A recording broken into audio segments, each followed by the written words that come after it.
Ibu hanya tersenyum sinis. Dia mencintai Bella, bukan kamu, berikan saja rumah dan uang itu padanya. Aku sudah menandatangani surat cerai. Dia boleh mengambil Gilang. Tapi rumah dan uang itu milikku. Halo semuanya. Terima kasih sudah bersama saya hari ini. Sebelum saya memulai cerita saya ingin tahu, dari kota mana saja kalian menonton saya? Jangan ragu untuk berbagi di kolom komentar ya. Dan sekarang, izinkan saya membawa kalian masuk ke dalam kisah ini. Ibuku bahkan tidak berkedip ketika menyuruhku untuk menyerahkan suamiku padanya. Dia hanya memotong sate kambingnya, menatap lurus ke mataku, dan berkata, "Vania, dewasalah. Bella sedang mengandung anaknya. Dia lebih membutuhkannya daripada kamu." Aku membeku. Garpu di tanganku tiba-tiba terasa seberat timah. Udara di ruang makan villa keluarga di puncak, yang biasanya dipenuhi aroma anggrek bulan mahal milik ibu, kini terasa menyesakkan dengan bau daging panggang dan pengkhianatan. Aku mengedarkan pandangan ke sekeliling meja. Ayahku menatap gelas es teh manisnya, menghindari tatapanku. Adikku, Bella, tampak berseri-seri. Tangannya diletakkan dengan protektif di atas perutnya yang sedikit membuncit, yang tidak kusadari sampai 10 detik yang lalu. Dan Gilang, suamiku selama 10 tahun, pria yang pagi tadi menciumku dan berkata dia mencintaiku, sedang memegang tangan Bella yang satunya. "Maaf," bisikku. Suaraku terdengar lemah dan menyedihkan. Itu adalah suara gadis kecil yang dulu selalu meminta maaf hanya karena keberadaannya di rumah ini. Gilang akhirnya menatapku. Tidak ada rasa bersalah di matanya. Matanya penuh dengan tantangan. "Vania, tolong jangan membuat keributan," katanya dengan nada merendahkan, seperti berbicara pada anak kecil yang histeris. "Kami tidak ingin memberitahumu seperti ini, tapi kami tidak bisa menyembunyikannya lagi. Bella sudah hamil 4 bulan. Kami saling mencintai." Aku merasakan darah surut dari wajahku. 4 bulan. Kamu tidur dengan adikku selama 4 bulan? Atau lebih? Bella menyela. Dia tersenyum. Senyum tipis dan kejam yang sangat kukenal melengkung di bibirnya.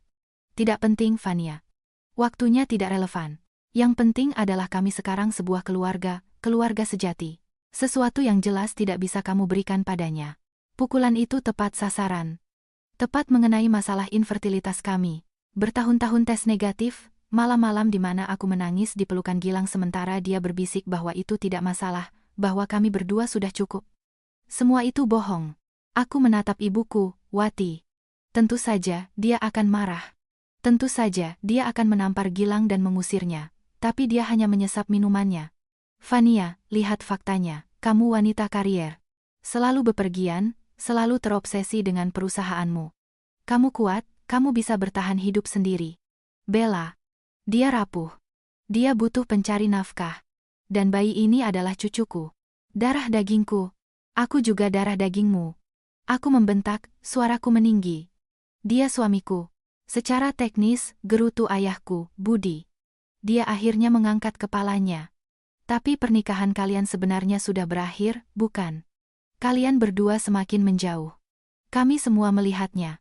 Gilang bahagia dengan Bella, lihatlah mereka." Aku melihat. Mereka tampak seperti parodi aneh dari pasangan bahagia. Suamiku dan adik perempuanku. Rasa mual menghantamku dengan kuat. Aku berdiri. Kursiku berderit keras di lantai kayu. "Duduk, Vania, perintah ibuku. Kita perlu membahas detailnya. Gilang tidak bisa begitu saja pindah ke apartemen sewaan. Dia butuh stabilitas untuk bayinya.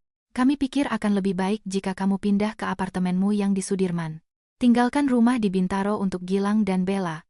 Lingkungannya bagus dan dekat dengan kami, jadi kami bisa membantu merawat bayi." Rahangku terjatuh. "Kalian mau aku pindah dari rumahku sendiri? Rumah yang aku beli. Rumah yang cicilan KPR-nya aku yang bayar. Itu juga rumah Gilang," kata ibuku dengan acuh. "Harta gono gini, kan? Semua yang didapat selama pernikahan dibagi 2. Lagi pula, kamu punya banyak uang. Kamu bisa beli yang lain, jangan serakah, Vania. Itu tidak pantas." "Serakah? Aku yang membayar semuanya. Aku melunasi cicilan mobil orang tuaku. Aku membiayai 3 usaha gagal Bella untuk kuliah. Aku mendanai proyek-proyek bisnis Gilang yang tidak menghasilkan sepeser pun. Dan sekarang aku yang serakah karena ingin mempertahankan rumahku sendiri. Aku pergi," kataku, sambil menyambar tasku. Tanganku begitu gemetar hingga nyaris tidak bisa memegang talinya. "Jika kamu keluar dari pintu itu," kata Gilang, suaranya turun 1 oktav, mencoba terdengar berwibawa, kamu hanya akan membuktikan kenapa aku meninggalkanmu. Kamu dingin. Kamu lebih peduli pada asetmu daripada nyawa manusia. Aku peduli pada kesetiaan. Teriakku, suaranya menggema di dinding. Aku peduli suamiku tidur dengan adikku. Desis ibuku. Apa kata tetangga nanti? Aku menatap mereka untuk terakhir kalinya. Sebuah tablo para monster. Orang tuaku, yang merestui pengkhianatan. Adikku, yang mencuri hidupku. Suamiku, sang pengkhianat. Aku tidak akan memberikan rumah itu, kataku. Suaraku gemetar tapi jelas. Dan aku tidak akan memberimu perceraian tanpa perlawanan. Oh, kamu akan memberikannya, kata ibuku dengan percaya diri, karena jika tidak, kamu akan kehilangan keluarga ini selamanya. Lakukan hal yang benar, Vania. Jadilah kakak yang baik, sekali saja. Aku berbalik dan berlari. Aku tidak menoleh ke belakang pada cahaya hangat ruang makan itu. Aku hanya butuh udara. Aku harus pergi sebelum aku hancur berkeping-keping di depan pintu mereka. Sebelum aku menceritakan apa yang kulakukan selanjutnya, aku ingin berterima kasih karena telah mendengarkan. Jika kalian menonton dari Jakarta atau kota lainnya, beritahu aku di komentar. Aku membaca setiap komentar. Hujan Jakarta tidak membersihkan apapun. Ia hanya membuat segalanya menjadi abu-abu dan licin. Aku tertatih-tatih menuju mobilku, meraba-raba kunci. Pandanganku kabur bukan hanya karena gerimis yang tak henti, tapi juga karena air mata panas dan amarah yang membakar pipiku. Aku masuk ke dalam perlindungan jok kulit mobil-mobil yang kubeli sendiri. Aku mengingatkan diriku dengan getir dan mengunci pintu. Sejenak, aku hanya duduk, terengah-engah. Tanganku mencengkeram setir begitu erat hingga buku-buku jariku memutih. Aku menyalakan mesin dan melesat pergi, meninggalkan rumah tempat aku seumur hidup mencoba untuk menjadi cukup baik. Aku tidak tahu kemana tujuanku. Aku hanya mengemudi.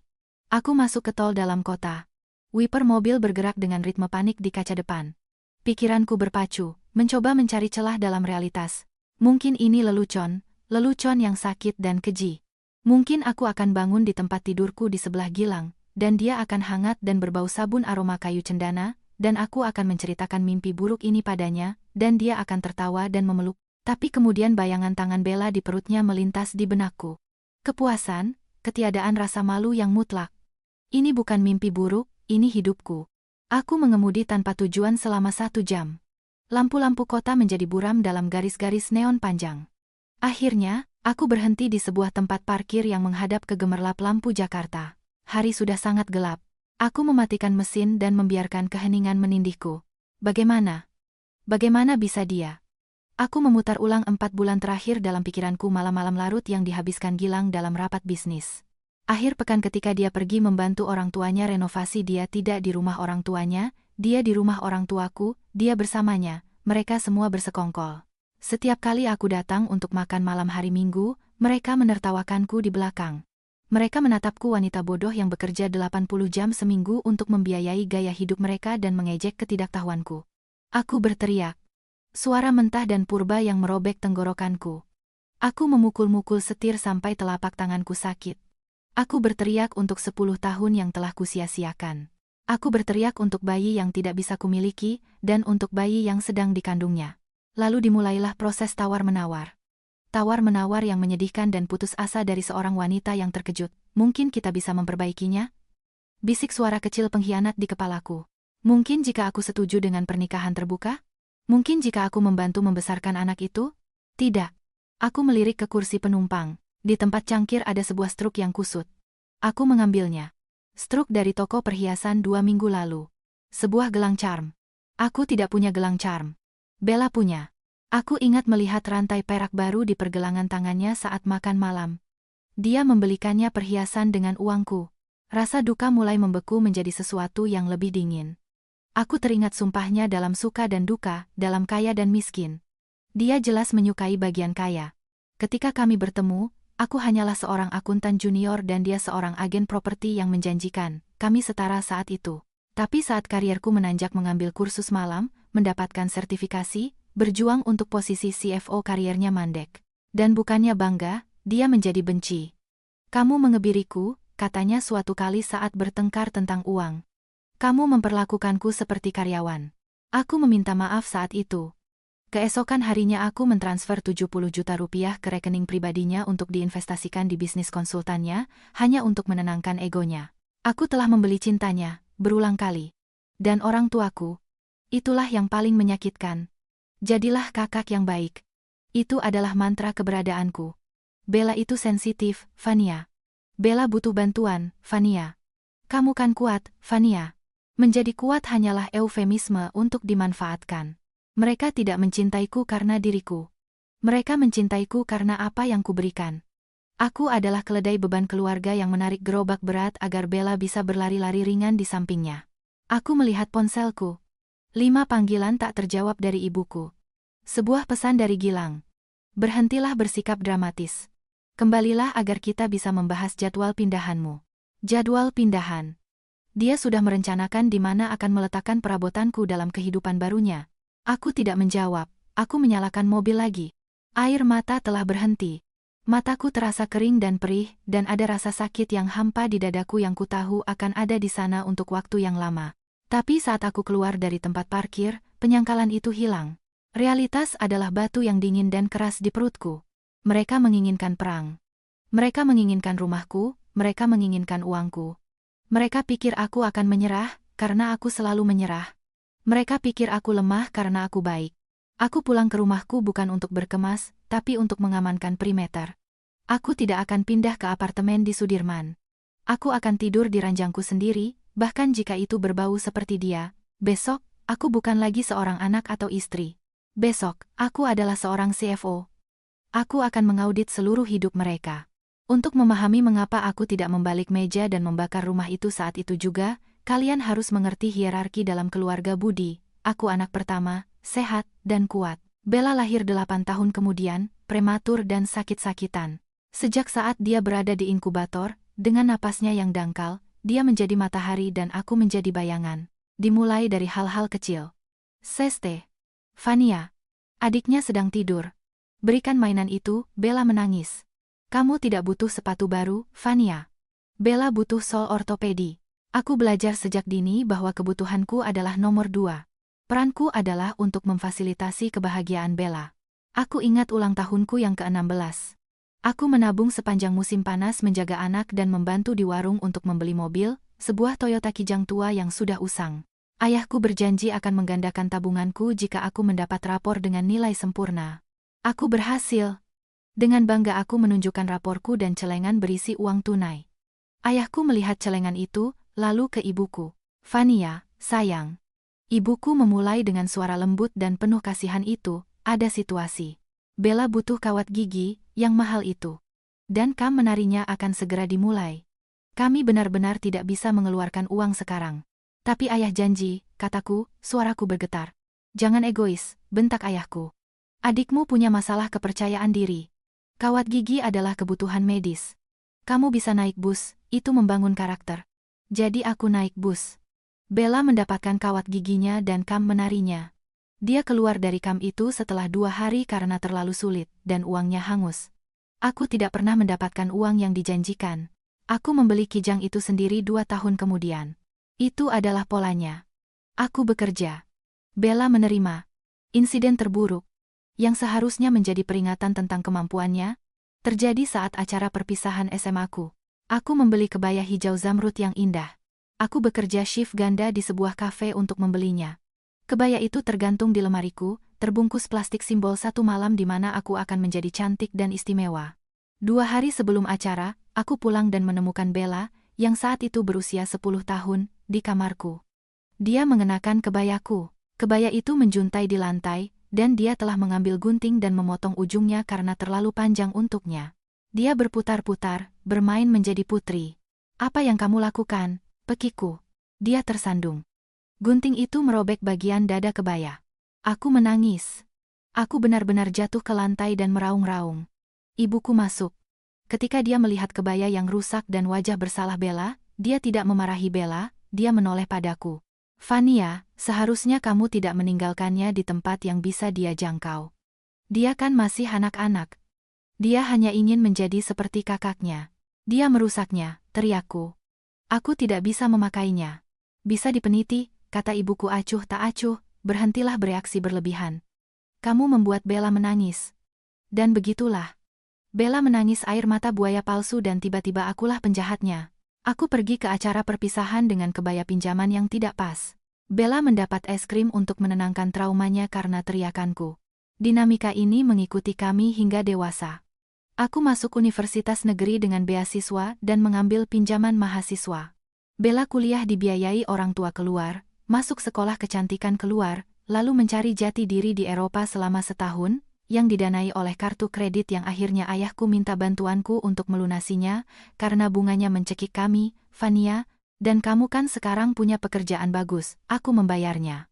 Inilah penyakit menjadi anak bayangan. Kamu berpikir jika kamu membayar cukup, jika kamu menyelesaikan cukup banyak masalah, mungkin saja, mereka akhirnya akan menatapmu dengan kekaguman yang sama seperti mereka menatap si anak emas. Aku pikir aku bisa membeli cinta mereka. Ketika aku memperkenalkan Gilang pada keluarga, aku pikir akhirnya aku punya seseorang di pihakku. Dia melihat bagaimana mereka memperlakukanku. Orang tuamu gila, katanya padaku setelah lebaran pertama kami bersama, setelah melihat Bella membuka tumpukan hadiah sementara aku hanya mendapat kalender dan sepasang kaos kaki. Aku akan menjagamu, Vania. Bersamaku, kamu tidak akan pernah menjadi nomor 2. Aku berpegang pada kata-kata itu. Aku menikahinya karena mempercayainya. Aku tidak menyadari bahwa Gilang pada dasarnya adalah versi laki-laki dari Bella, tidak aman, merasa berhak, dan mencari inang. Dia tidak ingin menyelamatkanku dari dinamika keluargaku. Dia ingin masuk ke dalamnya. Dia melihat betapa murah hatinya aku, bagaimana aku melemparkan uang pada masalah agar masalah itu hilang, dan menyadari bahwa dia telah mendapatkan jackpot. Jadi ketika ibuku berkata di meja makan itu, jadilah kakak yang baik, itu memicu 3 dekade pengondisian. Tapi itu juga memicu 3 dekade kemarahan yang terpendam. Aku bukan lagi anak berusia 16 tahun. Aku tidak bergantung pada mereka untuk tempat tinggal atau cinta. Aku seorang CFO. Aku mengelola dana jutaan dolar. Aku memecat orang-orang yang tidak kompeten sebagai bagian dari pekerjaanku. Dan saat aku duduk di rumahku malam itu, menatap langit-langit, aku menyadari keluargaku adalah investasi yang buruk, aset beracun. Dan sudah waktunya untuk melikuidasinya. Keesokan paginya, aku bangun di tempat tidur yang dingin dan kosong. Sepersekian detik, aku meraba-raba mencari Gilang, memori otot, mengharapkan kehangatannya. Lalu realitas menghantamku seperti pukulan fisik, dia tidak di sini. Dia mungkin bersama dia. Aku menyeret diriku dari tempat tidur dan masuk ke ruang kerjanya atau lebih tepatnya, ruang bermainnya, yang kami sebut ruang kerja untuk menjaga martabatnya. Ketika aku bertemu Gilang, dia adalah seorang agen properti. Bukan yang paling sukses, tapi dia punya pesona, dia punya potensi. Aku tertarik pada sifatnya yang santai, yang menyeimbangkan diriku yang tegang. Dia seorang pemimpi. Itu tampak seperti kombinasi yang baik, tapi seiring karierku meroket, kariernya mandek. Aku menjadi mitra di firmaku, pasar properti anjlok dan dia tidak menjual satu rumah pun selama setahun. Tidak apa-apa, kataku padanya. Penghasilanku cukup untuk kita berdua. Ambil cuti. Cari tahu apa yang benar-benar ingin kamu lakukan. Itu adalah kesalahanku. Aku memberinya bantalan, dan dia memutuskan untuk tidur siang di atasnya selama 5 tahun. Dia mengubah citranya menjadi konsultan bisnis, sebuah jabatan samar yang berarti dia menghabiskan harinya di LinkedIn dan forum, sesekali bertemu teman untuk makan siang untuk membahas ide-ide yang tidak pernah terwujud. Dia berhenti berkontribusi pada cicilan KPR. Lalu dia berhenti membayar tagihan utilitas. Lalu dia berhenti membeli bahan makanan. Perlahan, secara licik, aku menjadi satu-satunya pencari nafkah. Awalnya, aku tidak keberatan dengan uang itu, aku mencintainya. Tapi aku mulai keberatan dengan sikapnya. Semakin sedikit yang dia hasilkan, semakin sombong dia. Itu adalah mekanisme pertahanan, aku tahu itu. Dia merasa kecil, jadi dia perlu bertingkah besar. Dia mulai mengkritik pengeluaranku. Apa kamu benar-benar butuh setelan desainer lagi, Vania? Tanyanya, sambil mengenakan jam tangan seharga 75 juta rupiah yang kubelikan untuknya. Kamu materialistis sekali. Kamu terlalu banyak bekerja. Kamu kehilangan sentuhan dengan apa yang penting. Yang penting, tampaknya, adalah dia. Aku berjalan ke mejanya. Meja itu berantakan dengan kertas-kertas dan surat yang belum dibuka. Aku mulai memeriksanya. Pemberitahuan tunggakan pembayaran untuk kartu kredit yang tidak kuketahui keberadaannya. Surat tilang karena ngebut. Dan kemudian, sebuah brosur untuk sebuah resor mewah di Bali. Aku membeku. Aku mengenali resor itu. Aku pernah ke sana untuk acara perusahaan 6 bulan lalu. Gilang tinggal di rumah karena dia punya pertemuan penting. Aku membuka laptopku dan membuka laporan rekening gabungan kami, yang kuisi setiap bulan untuk biaya rumah tangga, dan di sanalah sebuah tagihan untuk 2 tiket pesawat ke Bali, tanggalnya cocok dengan perjalanan bisnisku, dan sebuah tagihan untuk kamar double. Dia telah membawanya ke sana. Sementara aku duduk di rapat, membuat kesepakatan untuk membayar kehidupan kami, dia sedang minum koktail di pantai bersama adikku. Dengan uangku. Aku merasa mual. Ini bukan hanya tentang seks. Ini tentang mendanai pengkhianatan. Dia membuatku membayar untuk penghinaanku sendiri. Aku terus menggali. Aku melihat penarikan tunai. 3 juta di sini, 2 juta di sana. Biaya konsultasi, tulisnya di aplikasi anggaran kami. Tapi melihat tanggalnya. 12 Agustus, ulang tahun Bella. 5 September, hari di mana mobil Bella mogok. 31 Oktober. Dia telah menyubsidi kehidupannya selama bertahun-tahun, bukan berbulan-bulan. Bertahun-tahun. Kamu membuatku merasa kecil, katanya padaku saat makan malam ulang tahun pernikahan kami yang terakhir yang asli, bukan bencana kemarin. Kamu berjalan seolah-olah kamu pemilik tempat ini, hanya karena kamu yang menandatangani cek. Aku tidak bermaksud begitu, jawabku, merasa bersalah. Aku hanya ingin kita stabil. Stabilitas itu tidak seksi, Vania, seringainya. Kebutuhan, itu yang seksi. Kamu tidak membutuhkanku. Dia benar. Aku tidak membutuhkannya. Tapi Bella butuh. Bella adalah lubang kebutuhan yang tak berdasar. Dia butuh uang, dia butuh pengakuan, dia butuh seseorang untuk menyelamatkannya. Gilang tidak bisa menyelamatkan dirinya sendiri, tapi dia bisa berpura-pura menyelamatkan Bella menggunakan sumber dayaku. Itu adalah simbiosis parasitisme. Dia merasa seperti pria besar, dan Bella mendapatkan tumpangan gratis. Aku menutup laptop. Kesedihanku menguap, digantikan oleh kejernihan yang dingin dan tajam. Ini bukan tragedi. Ini adalah perampokan. Aku memandang sekeliling ruangan, barang-barang yang kubelikan untuknya. PC gaming canggih, kursi ergonomis, jersey basket bertanda tangan di dinding. Dia adalah lintah-lintah yang tampan, menawan, dan suka melakukan gaslighting dan dia telah membuat kesalahan fatal. Dia pikir karena aku murah hati, aku bodoh. Dia pikir karena aku mencintainya, aku tidak akan memeriksa laporan keuangan. Tapi aku seorang CFO. Aku memeriksa semuanya. Aku mendengar pintu depan terbuka di lantai bawah. Langkah kaki yang berat. Dia ada di sini. Aku mengambil napas dalam-dalam, merapikan rambutku, dan berdiri. Istri yang menangis telah pergi. Sang auditor telah tiba. Gilang masuk ke rumah seolah-olah dia pemiliknya. Dia tidak terlihat menyesal, dia terlihat kesal, seperti seseorang yang terganggu oleh tugas yang membosankan. Di bawah lengannya, dia membawa setumpuk kotak kardus pipih. Vania, katanya, melihatku di puncak tangga. Bagus kamu di sini. Kita perlu mempercepat ini. Aku menuruni tangga perlahan, tanganku meluncur di pegangan kayu yang kuamplas dan kupernis sendiri 3 tahun lalu.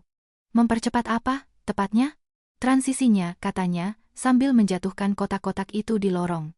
Bella sedang emosional karena hormon. Dia stres. Bayinya bisa merasakannya, tahu.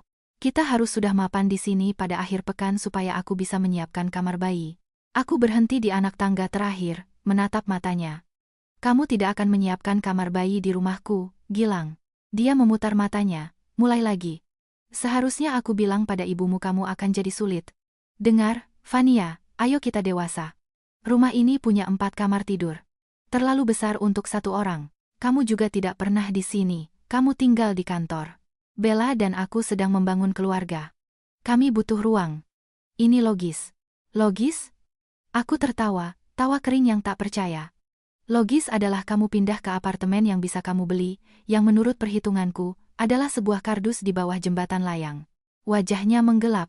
Pesonanya lenyap, memperlihatkan kebencian di baliknya. Jangan mulai soal uang. Itu saja kan yang kamu punya. Uang. Kamu pikir itu membuatmu lebih baik dari semua orang? Uang itu membayar KPR, kataku dengan tenang. Sesuatu yang tidak kamu lakukan selama 5 tahun. Aku berkontribusi dengan cara lain. Teriaknya, wajahnya memerah. Aku mengurus rumah. Aku mengurus barang-barang. Aku memberimu dukungan emosional. Kamu tidur dengan adikku, balasku. Itukah dukungan emosional? Aku tidur dengannya karena dia menghargaiku. Dia melangkah lebih dekat, mencoba menggunakan tinggi badannya untuk mengintimidasiku. Dulu itu berhasil, hari ini tidak. Dia melihatku sebagai seorang pria, bukan rekening bank. Kamu yang mendorongku pergi, Vania. Kamu dingin. Kamu jauh. Kamu. Pada dasarnya, mandul. Kata itu menggantung di udara. Mandul. Dia tahu betapa menyakitkannya itu. Dia tahu tentang suntikan IVF, hormon, kehancuran setiap hasil negatif.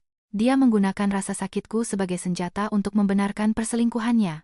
Aku mencoba memberimu bayi, bisikku, suaraku sedikit pecah meski aku berusaha keras. Aku menyiksa tubuhku untuk itu.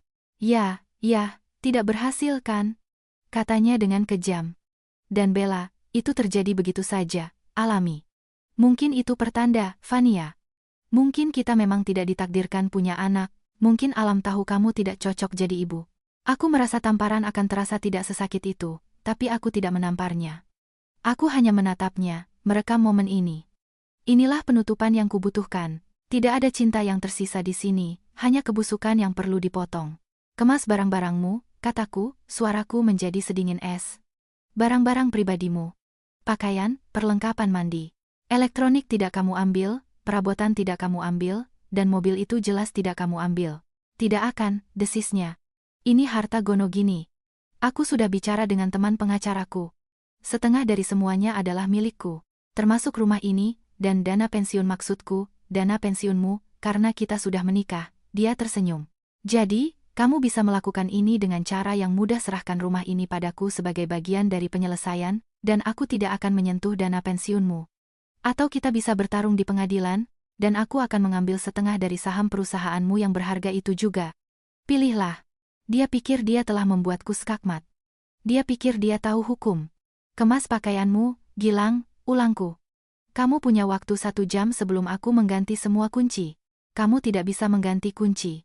Ini rumah keluarga. Sebenarnya, kataku sambil melirik jam, bisa. Tapi silakan, panggil polisi. Aku akan dengan senang hati menjelaskan kepada mereka mengapa suamiku mencoba memindahkan selingkuhannya yang sedang hamil adikku sendiri ke dalam rumahku. Dia menatapku, menyadari aku tidak akan mundur. Dia mengambil kotak-kotak itu dan bergegas ke atas. Aku bisa mendengarnya membanting laci, melempar barang-barang. Aku pergi ke dapur dan menuangkan segelas air. Tanganku sekarang stabil. Dia baru saja mengakui strateginya. Pemerasan. Dia ingin menukar dana pensiunanku dengan rumah. Dia ingin menguras hartaku untuk membangun sarang bagi Bella. Dia tidak tahu tentang PT. Dia tidak tahu bahwa rumah itu secara teknis bukan atas namaku atau namanya. Dia tidak tahu bahwa mobil itu disewa oleh perusahaan. Dia sedang bermain catur biasa. Aku sedang bermain catur 4D. 20 menit kemudian, aku melihatnya menyeret 3 koper ke bawah. Dia juga membawa PlayStation. Aku membiarkannya. Itu harga yang kecil untuk membayarnya agar dia pergi. Kamu akan mendengar kabar dari pengacaraku, semburnya saat berjalan keluar. Jangan pikir kamu menang. Ibu dan ayah ada di pihakku. Semua orang di pihakku. Kamu akan berakhir sendirian, menjadi perawan tua yang pahit tanpa apa-apa selain kucing dan spreadsheet Excelmu. Selamat tinggal, Gilang, kataku. Dia membanting pintu begitu keras hingga jendela bergetar. Aku berjalan mendekat dan memutar kunci. Lalu aku memasang grendel.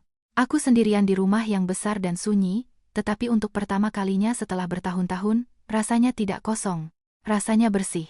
Namun, kedamaian itu tidak berlangsung lama. Gilang tidak hanya pergi. Dia langsung menuju ke pusat komando rumah orang tuaku dan mengaktifkan jaringan pendukung. Dalam psikologi, mereka disebut flying monkeys, orang-orang yang dimanipulasi oleh seorang pelaku kekerasan untuk menyiksa korbannya. Keluargaku adalah satu skuadron udara penuh monyet-monyet itu. Dimulai dengan notifikasi di ponselku sekitar 10 menit setelah Gilang pergi. Lalu satu lagi, lalu rentetan. Tante Lydia. Vania, Tante dengar apa yang terjadi. Tante sangat kecewa padamu. Mengusir ayah dari seorang bayi yang belum lahir ke jalan. Di mana hati nuranimu? Sepupu Agung, Van, kasih aja rumahnya ke Gilang. Kamu kan kaya, jangan jadi pelit gitu. Bahkan nenekku, yang hampir tidak bisa mengetik SMS, keluarga harus saling tolong, malu, Vania. Mereka telah menyusun narasi dengan sempurna. Dalam versi mereka, aku adalah wanita kaya pendendam yang menghukum sepasang kekasih malang. Tidak ada yang menyebutkan perselingkuhan, tidak ada yang menyebutkan pengkhianatan saudara perempuan. Semuanya berpusat pada bayi yang tidak bersalah dan keegoisanku. Lalu email itu datang. Subjeknya hanya penyelesaian. Dari ayahku, dengan CC ke ibuku, Gilang, dan Bella. Aku duduk di meja dapur dan membukanya. Vania, kami terkejut dengan perilakumu hari ini. Mengusir Gilang saat dia mencoba bersikap beradab adalah tindakan yang tidak perlu. Kita harus menyelesaikan masalah ini secara pribadi, tanpa pengacara mahal yang hanya akan menguras sumber daya keluarga. Berikut adalah proposal yang telah kami setujui sebagai satu keluarga. 1. Kamu segera mentransfer kepemilikan rumah di Jalan Akasia ke Gilang dan Bella. Ini untuk memberikan stabilitas bagi keponakanmu. 2. Kamu akan membayar tunjangan kepada Gilang selama 5 tahun, mengingat dia telah mengorbankan kariernya untuk mendukung kariermu. Aku tertawa keras pada poin ini. Mengorbankan apa?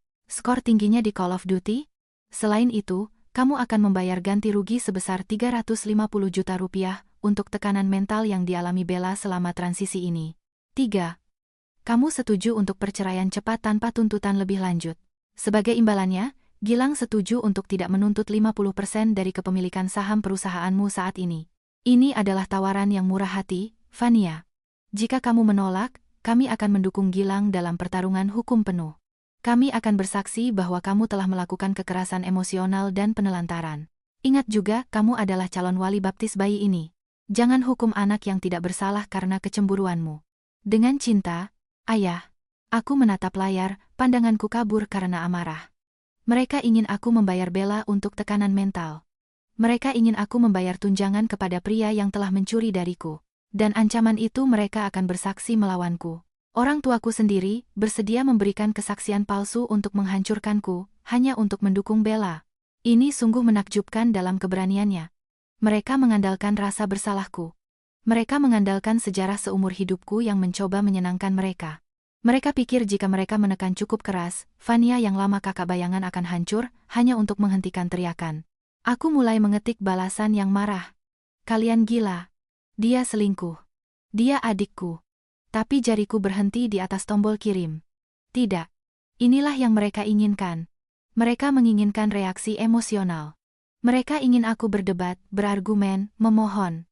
Jika aku berdebat, berarti aku bernegosiasi.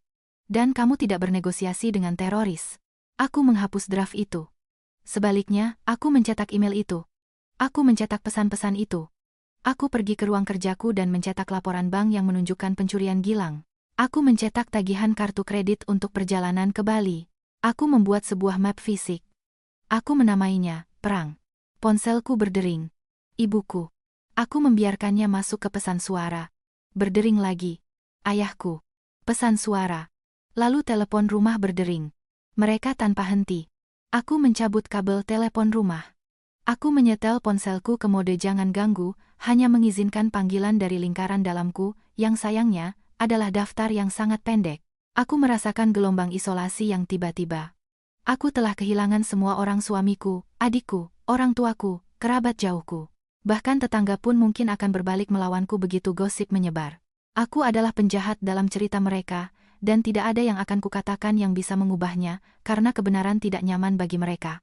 Kebenaran menuntut mereka untuk mengakui bahwa Bella adalah perusak rumah tangga dan Gilang adalah seorang pecundang. Lebih mudah menjadikanku monster. Aku berjalan ke jendela dan menatap hujan. Aku butuh sekutu. Aku butuh seseorang yang tahu cerita sebenarnya. Dan kemudian, seolah dipanggil oleh keputusasaanku, sebuah taksi biru berhenti di depan rumahku. Seorang wanita keluar, berjuang dengan koper raksasa bermotif macan tutul dan payung yang basah kuyup. Kinar. Teman sekamarku di asrama, pengiring pengantinku, yang berkata padaku di hari pernikahanku, aku kasih pernikahan ini 5 tahun, tapi aku tetap mendukungmu. Dia tinggal di Surabaya. Aku belum meneleponnya, karena aku terlalu malu. Tapi disinilah dia, berjalan menuju terasku seperti seorang jenderal yang tiba di garis depan. Aku membuka pintu, dan sebelum aku bisa berkata apa-apa, dia menjatuhkan kopernya, menatap wajahku yang sembab, dan berkata, aku lihat postingan Instagram Bella tentang keajaiban kecil. Aku di sini untuk membantumu mengubur mayat. Metaforis, atau harfiah. Aku bawa cangkul. Aku menangis, tapi kali ini, itu adalah air mata kelegaan. Kinar tidak memelukku dengan lembut. Dia memelukku dengan ganas, seolah mencoba menyatukan kembali kepingan-kepingan diriku yang hancur dengan kekuatan tekadnya. Dia menyeretku ke ruang tamu, melepaskan sepatunya, dan membuka sebotol anggur yang kusimpan untuk acara khusus. Ini adalah acara khusus, katanya, menuangkan 2 gelas besar. Ini adalah hari di mana kamu akhirnya sadar. Kami duduk di lantai dan aku menceritakan semuanya. Makan malam, perjalanan ke Bali, pesan-pesan itu, email dari ayahku. Ketika aku menunjukkan email itu, Kinar tidak kesal. Dia murka. Dia mondar-mandir di ruang tamuku, mengacungkan gelas anggurnya dengan liar. Tekanan mental untuk Bella, teriaknya. Dia tidur dengan suamimu. Satu-satunya rasa sakit yang seharusnya dia rasakan adalah rasa malu karena menjadi manusia yang mengerikan. Dan orang tuamu. Fania, aku sudah memberitahumu selama 20 tahun bahwa mereka beracun, tapi ini adalah pengkhianatan tingkat Alkitab. Mereka bilang akan bersaksi melawanku, kataku pelan. Mereka bilang aku melakukan kekerasan. Biarkan saja, kata Kinar, berlutut di depanku dan memegang bahuku. Dengarkan aku, Fania, lihat aku. Kamu bukan korban di sini. Kamu adalah Bang. Dan mereka ketakutan. Ketakutan, isaku. Mereka tampak sangat percaya diri. Itu hanya gertakan, kata Kinar. Pikirkanlah. Gilang tidak punya pekerjaan. Bella tidak punya pekerjaan. Orang tuamu sudah pensiun dan hidup dari pendapatan tetap, ditambah uang saku yang kamu berikan. Jika kamu mematikan keran uang, mereka kelaparan. Mereka menyerangmu karena mereka butuh kamu hancur sebelum kamu menyadari bahwa kamu memegang semua kartu. Dia benar. Aku terlalu fokus pada luka emosional sehingga aku tidak melihat lanskap strategisnya. Dia menginginkan rumah itu, kataku.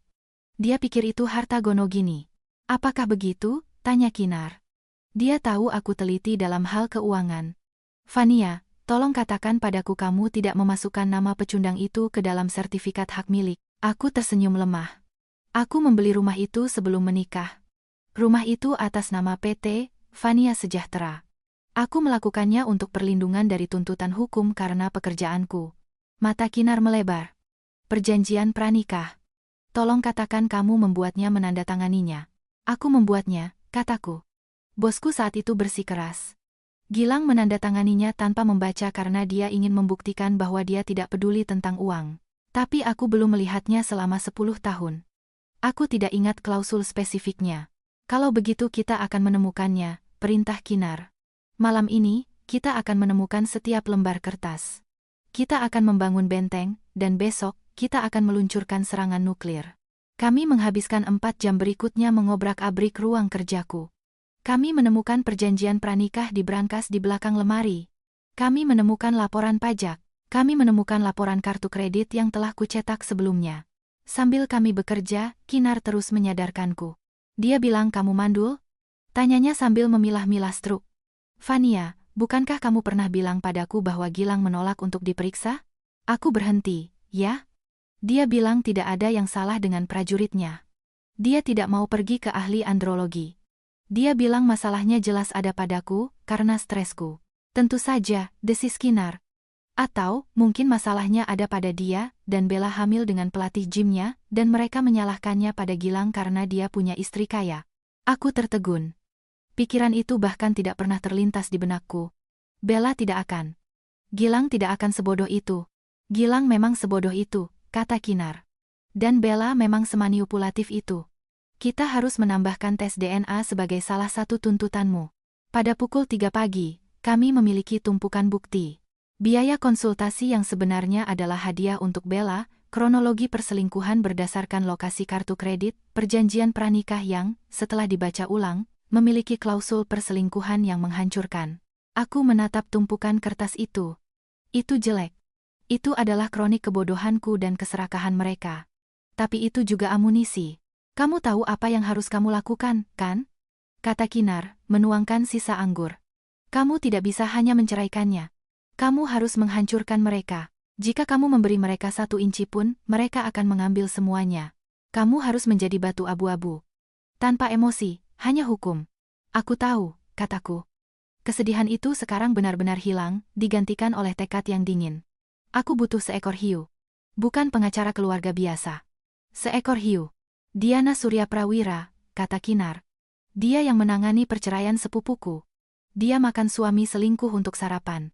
Aku akan buatkan janji temu untukmu jam 9 pagi. Aku melihat ponselku. Pesan lain dari ayahku. Kami menunggu jawabanmu, Fania. Jangan paksa kami datang ke sana.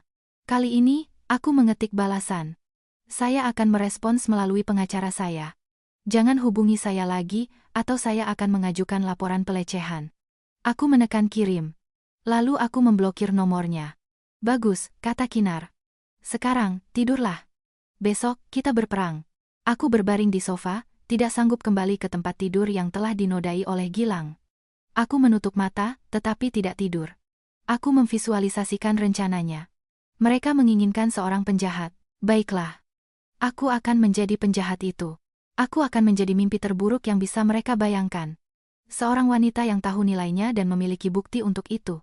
Kantor Diana Surya Prawira terbuat dari kaca dan baja, terletak di lantai 40 sebuah gedung pencakar langit di SCBD. Kantor itu meneriakkan kata mahal, dan itulah yang kubutuhkan.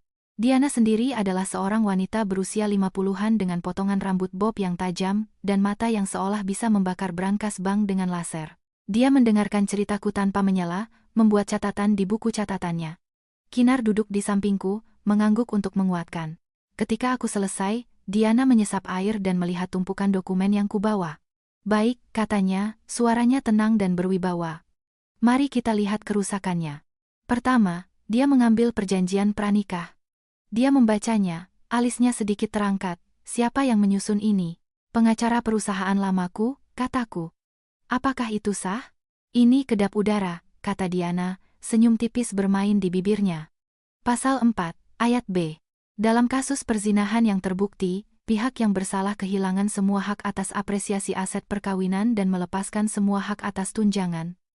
Dan lihat definisi perzinahan ini termasuk perselingkuhan emosional dan penyalahgunaan keuangan. Dia menatapku. Gilang tidak membaca ini kan? Tidak. Dia bilang bahasa hukum membuatnya pusing, akuku. Bagus untuk kita, kata Diana. Sekarang, mari kita bicara tentang rumah. Anda bilang itu atas nama PT. PT Vania Sejahtera, aku mengkonfirmasi. Saya membelinya 6 bulan sebelum menikah. Dan Anda pernah menambahkannya sebagai direktur atau pemegang saham PT? Tidak. Anda menggunakan dana bersama untuk membayar KPR? Kadang-kadang, aku ragu-ragu. Dari rekening bersama. Diana mengerutkan kening. Itu menciptakan masalah percampuran aset. Dia bisa mengklaim bahwa dia berkontribusi pada ekuitas. Tapi, aku menyela, mengeluarkan spreadsheet yang Kinar dan aku buat semalam, saya bisa membuktikan bahwa setiap rupiah di rekening bersama berasal dari gaji saya. Gilang tidak menyumbang sepeser pun selama 5 tahun. Faktanya, catatan ini menunjukkan dia menarik dana bersama untuk penggunaan pribadi judi online, hadiah untuk Bella, perjalanan. Diana mengambil spreadsheet itu. Matanya memindai kolom-kolomnya. Dia menghabiskan 150 juta rupiah untuk judi poker online tahun lalu? Tampaknya begitu, kataku, merasakan gelombang rasa malu. Aku tidak memeriksa detailnya. Aku hanya membayar tagihan secara keseluruhan. Itu penggelapan, kata Diana tegas. Dia mengambil dana yang dipercayakan pada kemitraan perkawinan dan mengalihkannya untuk tujuan ilegal. Kita bisa berargumen bahwa ekuitas apapun yang dia klaim telah dibatalkan oleh pencuriannya. Dia bersandar. Vania, inilah situasinya. Secara hukum, posisi Anda sangat kuat, tapi secara praktis, kasus-kasus ini berantakan. Hakim tidak suka pertengkaran keluarga. Jika kita pergi ke pengadilan, bisa memakan waktu 2 tahun. Orang tua Anda akan bersaksi. Ini akan menjadi kotor. Saya tidak peduli, kataku. Saya ingin dia tidak mendapatkan apa-apa. Saya mengerti, kata Diana. Tapi ada cara yang lebih cerdas. Kita akan bermain dengan keserakahan mereka. Dia menguraikan rencananya. Kami akan menyebutnya perangkap madu. Mereka pikir Anda emosional dan lemah, jelas Diana. Mereka pikir Anda putus asa untuk menjaga perdamaian. Jadi kita akan bermain sesuai dengan itu. Kita akan menyusun perjanjian penyelesaian. Kita akan membuatnya tampak seolah-olah Anda memberi mereka apa yang mereka inginkan, perceraian cepat sehingga mereka bisa menikah dan menjadi keluarga sejati. Tapi dalam cetakan kecil, kita akan menetapkan pembagian aset berdasarkan ketentuan ketat dari perjanjian pranikah dan kepemilikan PT. Mereka tidak akan menandatanganinya, kata Kinar.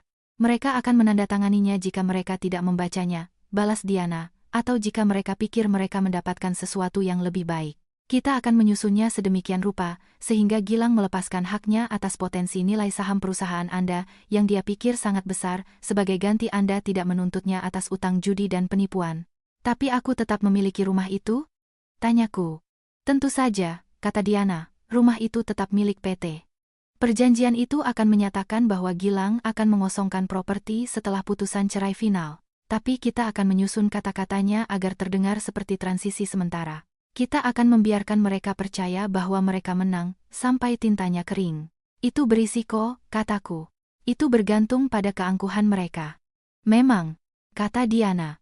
Dari apa yang Anda ceritakan, Gilang dan adik Anda bukanlah orang yang memperhatikan detail. Mereka oportunis. Mereka akan melihat perceraian cepat dan pelepasan tuntutan hukum dan mereka akan menandatanganinya. Aku teringat wajah Gilang saat dia meninggalkan rumah. Kamu hanya perawan tua yang pahit dengan spreadsheetmu. Dia meremehkanku. Dia selalu begitu. Ayo kita lakukan, kataku. Satu hal lagi, tambah Diana. Kita perlu mengamankan aset Anda segera. Blokir semua kartu kredit. Bekukan rekening bersama. Pindahkan rekening gaji Anda hari ini. Sekarang. Dia akan menyadarinya, kataku. Dia akan mengamuk. Biarkan saja, kata Diana dengan dingin. Dia menggunakan uang Anda untuk berkencan dengan adik Anda. Pestanya sudah berakhir. Meninggalkan kantor Diana, aku merasa lebih ringan dari yang kurasakan selama bertahun-tahun. Aku punya rencana. Aku punya tim. Aku langsung pergi ke bank. Aku duduk dengan manajer dan secara sistematis membongkar kehidupan finansial yang telah kubangun bersama Gilang. Aku menutup kartu kredit. Aku menghapusnya sebagai pengguna resmi. Aku memindahkan sebagian besar tabungan ke rekening baru atas namaku saja. Ketika aku meninggalkan bank, ponselku bergetar. Notifikasi dari aplikasi kartu kredit, transaksi ditolak. Starbucks. Rp85.000. Dia sedang membeli kopi untuk 2 orang, mungkin latte untuknya, dan minuman tanpa kafein untuk Bella. Dan untuk pertama kalinya, kartu itu tidak berfungsi. Aku tersenyum. Itu adalah kemenangan kecil yang remeh, tapi rasanya manis. Maaf, Gilang, bisikku ke telepon. Sepertinya hari ini kamu bayar tunai. Tapi ujian sebenarnya ada di depan. Aku harus menghadapi mereka. Aku harus menatap mata mereka dan berpura-pura hancur. Semua sambil memegang pisau yang akan memotong tali pusar. Aku mengirim pesan ke ayahku. Aku siap bicara. Mari kita bertemu. Perangkap telah dipasang. Sekarang aku hanya perlu memastikan aku tidak muntah saat melihat mereka. Kafe yang kupilih untuk pertemuan adalah wilayah netral. Terletak di tengah-tengah antara rumah orang tuaku dan kantorku, sebuah kedai kopi waralaba yang steril dengan lampu neon dan musik jazz yang terlalu keras. Aku tiba 15 menit lebih awal. Bukan karena aku bersemangat, tapi karena aku perlu masuk ke dalam karakter. Aku memeriksa bayanganku di jendela yang gelap. Aku mengenakan kardigan tertuaku, yang ada pil di lengannya, dan melewatkan concealer seperti biasa. Aku membiarkan bahuku merosot. Aku harus terlihat seperti istri yang kalah. Seorang wanita yang kehilangan segalanya dan putus asa untuk menyelamatkan sedikit martabat. Diana duduk di sampingku, tegap dan profesional, tapi dia telah melembutkan tatapan hiunya yang biasa. Ingat, bisiknya, sambil mendorong dokumen tebal di atas meja, kamu bukan CFO hari ini. Kamu adalah kakak yang patah hati. Biarkan mereka berpikir mereka memberimu bantuan dengan menandatangani ini. Aku mengangguk, perutku terasa mulas. Bukan lagi ketakutan. Ini antisipasi. Perasaan seperti roller coaster yang merayap menuju puncak turunan. Gilang dan ayahku tiba bersama. Gilang tampak lelah tapi puas, mengenakan blazer yang kubelikan 3 lebaran yang lalu. Ayahku berjalan dengan langkah kaku dan merasa benar sendiri yang selalu dia gunakan ketika merasa menjadi otoritas moral di ruangan itu. Mereka duduk tanpa jabat tangan. Gilang tidak menatap mataku. Fania, ayahku memulai, suaranya sedikit bergemuruh. Ayah senang kamu sadar. Kami tidak ingin perang. Kami hanya menginginkan yang terbaik untuk bayi itu. Aku tahu, ayah, kataku, membiarkan suaraku sedikit bergetar. Aku menatap tanganku, memutar-mutar cincin kawin yang masih kupakai untuk efek. Aku sudah banyak berpikir tentang apa yang ibu katakan tentang menjadi kakak yang baik. Gilang mendongak, minatnya terusik. Jadi, kamu setuju dengan syaratnya? Diana turun tangan dengan mulus. Fania setuju bahwa pertarungan hukum yang berlarut-larut akan merugikan kesehatan semua orang. Dia bersedia memberikan perceraian segera. Dia juga bersedia melepaskan haknya untuk menuntut Anda, Gilang, atas ketidakberesan akuntansi yang telah kami temukan. Gilang tersentak. Ketidakberesan? Sudah kubilang, itu biaya konsultasi. Apapun itu, lanjut Diana, melambaikan tangan dengan acuh. Fania bersedia melupakannya, demi melangkah maju. Aku menatap Gilang. mengumpulkan semua kesedihan yang bisa kupalsukan. Aku tidak ingin melawanmu, Gilang. Aku pernah mencintaimu. Jika Bella yang kamu inginkan, jika dia bisa memberimu keluarga yang tidak bisa kuberikan. Aku berhenti, menyeka air mata palsu. Kalau begitu aku tidak akan menghalangimu. Ayahku menghela napas, bahunya rileks. Anak baik, Vania. Ayah tahu kamu punya hati. Namun, kata Diana, mendorong dokumen ke arah mereka, agar ini mengikat secara hukum dan cepat sehingga Anda bisa menikah dengan Bella sebelum bayinya lahir, kita perlu menandatangani perjanjian penyelesaian ini hari ini. Ini memberikan perceraian atas dasar perbedaan yang tidak dapat didamaikan. Dinyatakan bahwa masing-masing pihak mempertahankan aset yang dimiliki atas nama mereka sendiri dan melepaskan klaim atas pendapatan masa depan pihak lain. Gilang mengerutkan kening, melihat tumpukan kertas yang tebal itu. Bagaimana dengan rumah? Tanyanya. Di email, dikatakan aku mendapatkan rumah. Perjanjian ini menyatakan bahwa Anda akan mempertahankan hak tinggal di alamat Jalan Akasia, kata Diana hati-hati, menggunakan bahasa yang sangat spesifik, dan Vania akan mengosongkan properti. Ini juga mencakup klausul di mana Vania setuju untuk tidak menuntut pengembalian 320 juta rupiah dana perkawinan yang Anda habiskan untuk hubungan di luar nikah. Mata Gilang melebar melihat angka itu. Dia melirik ayahku. Dia tahu jika angka itu muncul di pengadilan, dia akan terlihat seperti pencuri. Bagaimana dengan tunjangan? Tanya Gilang, serakah sampai akhir. Aku tidak bisa membayar tunjangan, Gilang, bisikku. Tapi aku menyerahkan rumah, aku memberimu rumah untuk bayimu. Apa itu tidak cukup? Ayahku menyikut Gilang. Ambil saja nak. Rumah di Bintaro itu nilainya miliaran. Dia memberimu ekuitas. Jangan menekannya. Gilang melihat dokumen itu. Dia membolak-balik halamannya dengan cepat. Aku menahan napas. Jika dia membaca pasal 12, tentang hak properti pihak ketiga atau kepemilikan PT, permainan akan berakhir. Tapi dia hanya membaca sekilas. Dia mencari simbol rupiah dan kata rumah. Dia berhenti di halaman tanda tangan. Dia mengambil pulpen. Jadi ini berarti selesai? Tanyanya, menatapku. Tidak ada jalan kembali, kamu tidak akan menuntut ide bisnisku? Aku tidak akan menyentuh ide bisnismu, Gilang, kataku. Itu janji yang mudah, karena dia tidak punya. Dan kamu akan meninggalkan kami sendirian? Aku hanya ingin menghilang, kataku pelan. Dia tersenyum. Kemenangan ada di matanya. Dia pikir dia telah menghancurkanku. Dia pikir dia telah memenangkan rumah, gadis itu, dan kebebasannya. Dan dia berhasil membuatku menanggung tagihannya.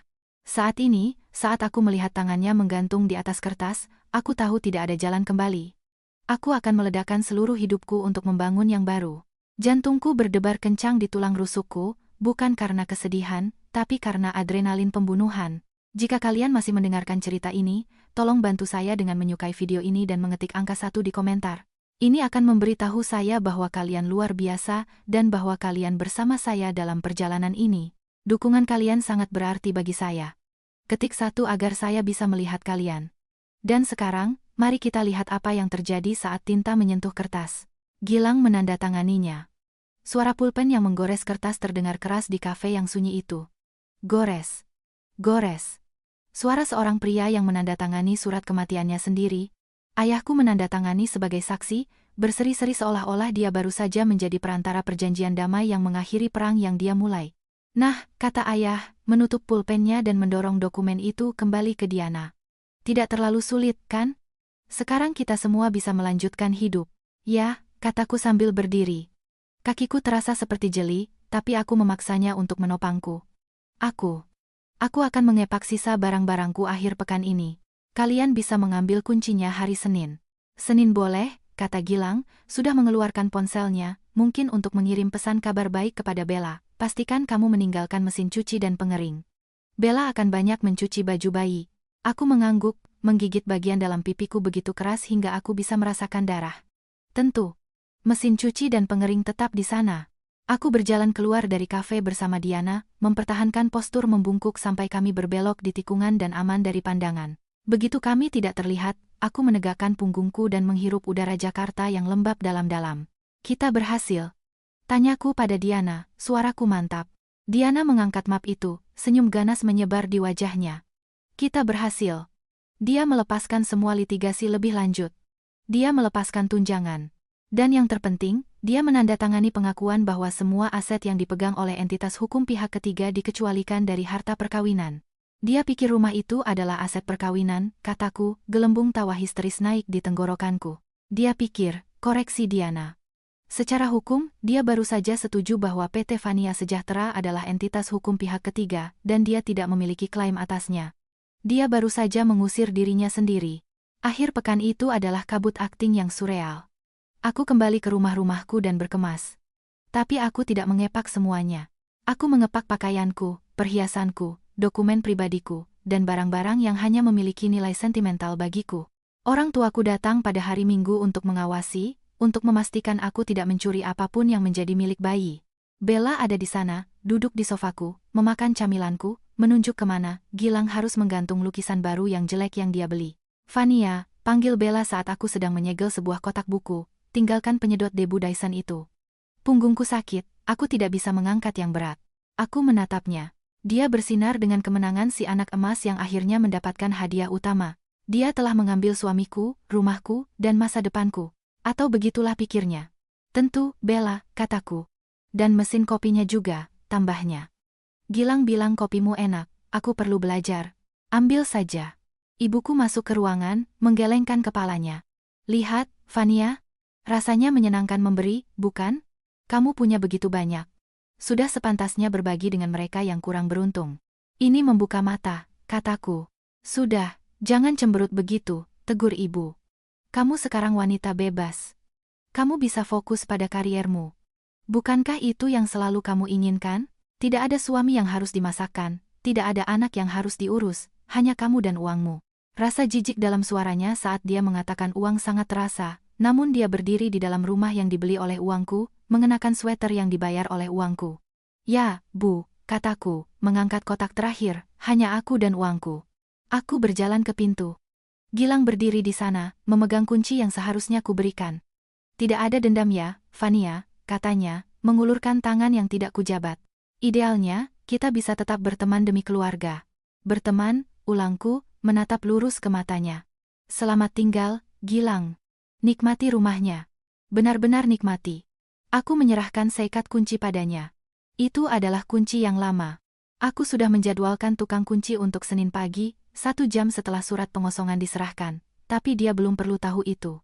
Aku berjalan ke mobilku, mobil sewaan, karena mobil perusahaanku telah kusembunyikan di garasi yang direkomendasikan Diana. Aku pergi, memperhatikan mereka di kaca spion. Orang tuaku melambai. Gilang dan Bella berciuman di ambang pintu. Gambar sempurna sebuah keluarga bahagia. Aku mengemudi 2 blok, menepi, dan muntah di semak-semak. Aktingnya sudah selesai. Rasa mual karena berpura-pura lemah, berpura-pura menerima pelecehan mereka, akhirnya menyusulku. Aku menyeka mulutku, minum seteguk air, dan menatap diriku di cermin. Kamu berhasil, bisikku. Sekarang, bakar semuanya sampai habis. 30 hari berikutnya adalah pelajaran dalam kesabaran. Di Indonesia, ada masa tunggu untuk perceraian, bahkan dengan kesepakatan bersama. Tapi karena kami segera mengajukan perjanjian penyelesaian, jam terus berdetak menuju putusan final. Selama waktu itu, aku tinggal di apartemen dinas milik perusahaanku. Aku pergi bekerja. Aku tersenyum dalam rapat. Aku mengabaikan postingan Instagram Bella. Sangat bahagia membangun sarang cinta kami di rumah impian kami. Caption di bawah foto kakinya di atas meja kopiku. Kamar bayi sedang dalam proses. Foto Gilang sedang mengecat kamar tamuku dengan warna biru yang mencolok. Setiap foto adalah bukti yang kusimpan, untuk berjaga-jaga. Tapi senjata sebenarnya adalah dokumen yang telah diajukan Diana. Izinkan aku menjelaskan cara kerja jebakan itu, karena jika Anda seorang wanita dengan aset, Anda perlu tahu ini. 10 tahun yang lalu, mentorku berkata, Vania, jangan pernah memiliki apapun atas namamu jika bisa. Gunakan PT. Itu melindungimu dari tuntutan hukum. Dan dari kehidupan. Jadi, PT Vania Sejahtera memiliki rumah di Jalan Akasia. PT itu memiliki mobil. PT itu memiliki rekening investasiku. Ketika aku menikah dengan Gilang, dia menandatangani perjanjian pranikah. Dia malas, jadi dia tidak membacanya. Perjanjian itu menyatakan bahwa aset apapun yang dimiliki oleh entitas hukum terpisah sebelum menikah tetap menjadi properti terpisah, tidak peduli siapa yang tinggal di dalamnya. Tapi keindahan absolut dari manuver hukum Diana adalah klausul perzinahan yang dikombinasikan dengan perjanjian penyelesaian yang baru saja ditandatangani Gilang. Perjanjian itu menyatakan, Gilang sepakat untuk mengosongkan tempat tinggal perkawinan setelah putusan cerai final berlaku, kecuali jika ada perjanjian sewa terpisah yang ditandatangani dengan pemilik properti. Gilang mengira dia adalah pemilik baru, berdasarkan kesepakatan lisan dan hadiah rumah dariku. Dia pikir pemilik adalah kita, atau dia. Dia tidak menyadari bahwa pemiliknya adalah sebuah perusahaan, dan perusahaan tidak punya perasaan. Perusahaan tidak punya saudara perempuan. Perusahaan hanya punya kontrak. Dan karena Gilang tidak memiliki perjanjian sewa dengan PT Vania Sejahtera, saat hakim mengetuk palu final atas perceraian kami, Gilang menjadi penghuni liar. Itu kejam, kata Kinar suatu malam saat kami minum anggur di apartemen sementaraku. Itu hal terindah dan terkejam yang pernah kulihat. Itu perlu, kataku, menatap lampu kota. Jika aku hanya menuntutnya, hakim mungkin akan memberinya rumah hanya agar bayi itu punya atap di atas kepala. Hakim bersimpati pada anak-anak, tapi dengan cara ini, dia menandatangani haknya sendiri. Dia setuju untuk pergi. Dia hanya tidak tahu kapan.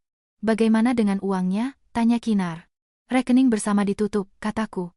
Kartu kredit dibatalkan. Tapi aku membiarkan satu rekening tetap aktif yang terhubung dengan pembayaran otomatis tagihan utilitas rumah. Kenapa? Karena aku ingin lampu tetap menyala sampai setelah pernikahan mereka, aku tersenyum. Aku ingin mereka nyaman. Aku ingin mereka merasa aman. Kamu menakutkan, tawa Kinar. Aku hanya seorang CFO, aku mengangkat bahu. Aku mengelola risiko. Pada hari ke-29, hakim menandatangani putusan. Aku resmi bercerai, aku resmi lajang. Dan secara hukum, Gilang resmi menjadi pelanggar batas. Diana meneleponku. Dokumen sudah ditandatangani. Surat pengosongan sudah disiapkan. Tukang kunci siaga. Tim pindahan sudah dipesan untuk memindahkan perabotan Anda ke gudang. Tunggu, kataku, jangan kirim tim pindahan dulu, biarkan mereka merayakan pernikahan mereka dulu.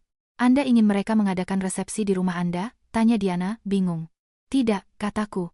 Resepsi mereka di gedung serbaguna, karena mereka pelit. Tapi mereka akan kembali ke rumah itu untuk malam pernikahan mereka. Saat itulah kita menyerang. Itu dingin, Vania.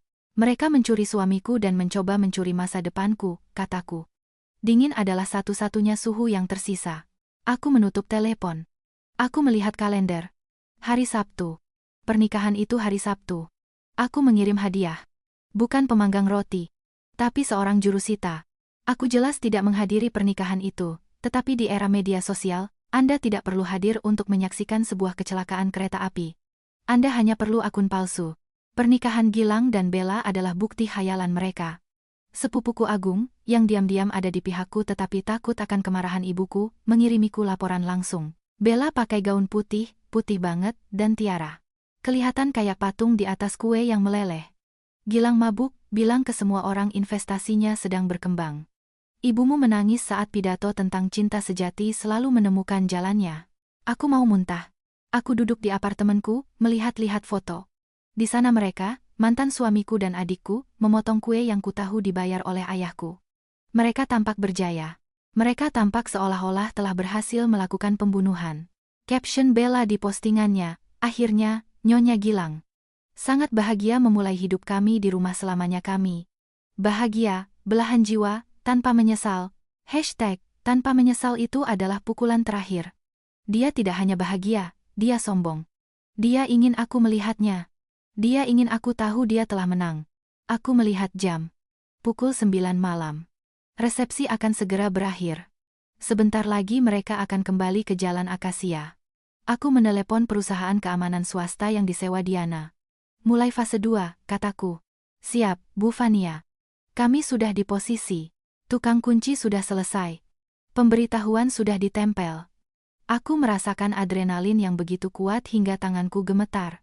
Inilah saatnya. Saat mereka berdansa lambat, sebuah tim mengganti semua kunci di rumahku. Saat mereka melempar buket, seorang jurusita menempelkan surat pengosongan berwarna oranye terang di pintu depan, pintu belakang, dan garasi. Dan saat mereka masuk ke mobil jas merit mereka sedan ayahku, karena aku telah mengambil kembali mobil dinas petugas keamananku parkir di seberang jalan, siap untuk menegakkan hukum. Aku membayangkan perjalanan pulang mereka. Mereka pasti tertawa. Gilang mungkin melonggarkan dasinya, berpikir tentang bagaimana dia akan menggendong pengantinnya yang sedang hamil melewati ambang pintu rumah yang dia rampas dariku. Dia mungkin berpikir betapa pintarnya dia, bagaimana dia telah mengalahkan sistem. Dia tidak tahu sistem itu telah dirancang untuk melawannya sejak awal.